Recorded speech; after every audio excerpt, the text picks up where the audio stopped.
दसरा मेळावा निमित्त शिवसैनिक मोठ्या प्रमाणात दाखल होताना पाहायला मिळतात आणि आता आपण पाहतो या ठिकाणी शिवसैनिक आहेत, त्यांच्याशी आपण या ठिकाणी बातचीत करणार आहोत। नेमकं शिवसैनिक कुठून आले आहेत ते सुद्धा आपण त्यांच्याशी विचारपूस करणार आहोत। काय सांगाल, एकंदरीत कुठून आलात तुम्ही? आम्ही कल्याण लोकसभा डॉक्टर श्रीकांत शिंदे यांच्या मतदारसंघातून डोंबिवली येथून हजारोच्या संख्येने आज या मेळाव्यासाठी इथे उपस्थित झालेलो आहोत। आपण पाहतोय डोंबिवलीकर सगळे शिवसैनिक आपल्याला पाहायला मिळतात, ते या ठिकाणी दाखल झालेले आहेत। मुळामध्ये पूरस्थितीच्या पार्श्वभूमीवरती केवळ मुंबई आणि अंबेमासे म्हणजे मुंबई आणि आजूबाजूचा जो काही परिसर आहे त्या भागातील शिवसैनिकांना दसरा मेळाव्याला बोलवलंय असं सुद्धा एकनाथ शिंदे यांनी सांगितलं होतं आणि त्यानुसार तुम्ही आलेला आहात। काय सांगाल, एकंदरीत दसरा मेळावा आज होतोय, विचारांचं सोनं लुटण्यासाठी तुम्ही दाखल झालेला?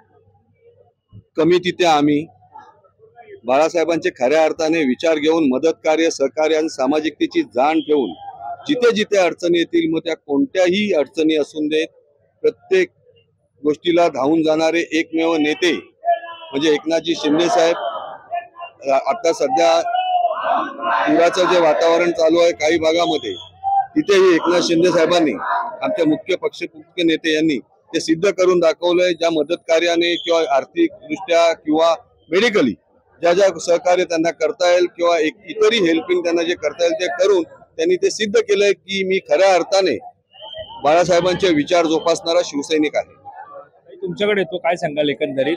आता टीका होते की केवळ खरा मेळावा हा शिवतीर्थावर होतोय, पुन्हा एकदा तीच टीका आहे की गद्दारांचा मेळावा हा नेस्को येथे होतोय।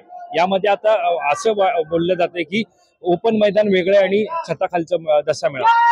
हे बघा, पब्लिकने कौल दिलेला आहे आणि त्या कौलामध्ये कळलेलं आहे की एकनाथ शिंदे साहेबच पुढे आहेत आणि जरी जागा बदलली असेल आणि सगळं बदललं असेल तरी विचार सगळे तेच आहेत आणि बाळासाहेब ठाकरेंचेच विचार घेऊन एकनाथ शिंदे साहेब पुढे चाललेले आहेत आणि त्याच पद्धतीने त्यांचं काम चालू आहे आणि दुसरीकडे जो काम चालू आहे नुसतं बस काम चालू आहे। महापालिका निवडणुका आगामी काळामध्ये आहेत, दसरा मेळावा तितका महत्वाचा ठरेल असं वाटतं?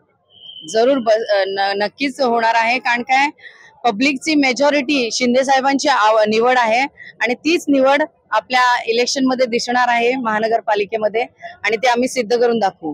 तुमच्याकडे येतो, काय वाटतं महापालिका निवडणुकीच्या पार्श्वभूमीवरती दसरा मेळावा किती महत्वाचा असतो? प्रथमतः जय महाराष्ट्र। दसरा मेळावा ही एक आमच्या बाळासाहेबांनी आपल्या मराठी लोकांना करून ठेवलेली आठवण, दसरा मेळाव्याची आठवण आहे आणि ह्या अपोजिट वाल्यांनी आज जरी कितीही प्रयत्न केला, जरी त्याने म्हटलं छताखाली आणि ओपन मध्ये जे काही चाललेलं आहे त्याच्यामध्ये त्याचा पब्लिक मध्ये त्याचा काही परिणाम पडणार नाही आणि शिंदे साहेबांना आपल्या शिवसैनिकांची काळजी आहे म्हणून त्यांनी हा एवढ्या छताखाली घेतलेला हा मेळावा आहे असं मला वाटतं। नक्कीच ऊन वारा पावसाला आम्ही घाबरत नाही असं उद्धव ठाकरे म्हणाले होते आणि मेळावा हा मैदानातच होणार, ऐतिहासिक मैदान शिवतीर्थावरतीच होणार। मात्र आझाद मैदान असू दे नाहीतर नेस्को असू दे, हा गद्दारांचा मेळावा आहे असं सुद्धा म्हटलं।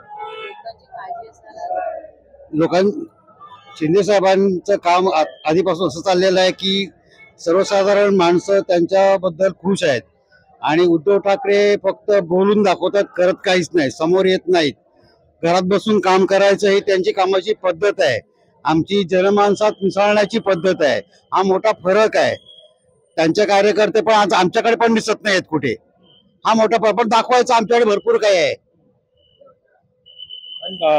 परत एकदा तुमच्याकडे येतो, साधारणतः ज्या महापालिका निवडणुका आता होऊ घातलेल्या आहेत त्याच्यामध्ये आता साधारणतः पाहायला मिळतंय की दोन ठाकरे बंधू एकत्र येत आहेत। आजही अशी चर्चा की मेळाव्याला राज ठाकरे उपस्थित। बघा, शेवटी हे मराठी जनतेचे विचार आहेत, हा पण एवढं नक्कीच आहे आताचा जी जनता आहे किंवा जो मतदार आहे तो निश्चितच ब्रँड या विषयाला महत्व न देता कार्य कोण करतोय, हाकेला कोण धावतोय आणि हाकेला साथ कोण देतोय त्याच्याच नेतृत्वाला मान्य करणार आहे। त्यामुळे कोण बंधू आणि कोण जरी एकत्र आले तरी बाळासाहेबांचे विचार जपणारी ही जी शिवसेना आहे म्हणजेच आमचे पक्ष मुख्य नेते एकनाथजी शिंदे साहेब आहेत, जनतेने त्यांना स्वीकारले पूर्णपणे। पब्लिक स्मार्ट झाली। महापालिका निवडणुकीमध्ये काय वाटतं तुम्हाला, महायुतीने एकत्रित लढावं की शिवसेनेने वेगळं लढावं? आपले पक्षनेते जे आहेत ते जे निर्णय घेतील त्याच्या निर्णयावरती आम्ही सगळे शिवसैनिक त्यांच्या बरोबरीने आहोत। स्थानिक पातळीवरती नेहमी काम करत राहिलेला आहात, काय वाटतं स्थानिक पातळीवरती कशा प्रकारचं वातावरण? आहे ना, शिंदे साहेबांच्याच मुळे हा महायुतीचा जो विजय झालेला आहे हा तर आम्हा सर्व शिवसैनिकांना असं वाटतंय. तर त्या हिशोबाने मला वाटतं महायुतीचाच विजय होईल असं मला वाटतंय. काय वाटतं तुम्हाला? तुम्ही सुद्धा तळागाळातून शिवसैनिक निर्माण झालेल्यांपैकी एक आहात. स्थानिक पातळीवरची परिस्थिती काय? महायुती की एक स्वबळाचा नारा दिला पाहिजे? नाही, माझ्या हिशोबाने स्थानिक पातळीला महायुतीनेच सगळ्या निवडणुका निवडले जाते. तर आपण पाहतो या ठिकाणी हे समस्त नक्कीच आपण पाहायला गेलं तर पाहतो या ठिकाणी हे सगळे शिवसैनिक डोंबिवलीकर होते आणि त्यांनी आता आपल्याशी बातचीत केलेली आहे. कॅमेरा पर्सन अवधेश कोरीसह वैभव पाटील, मुंबई.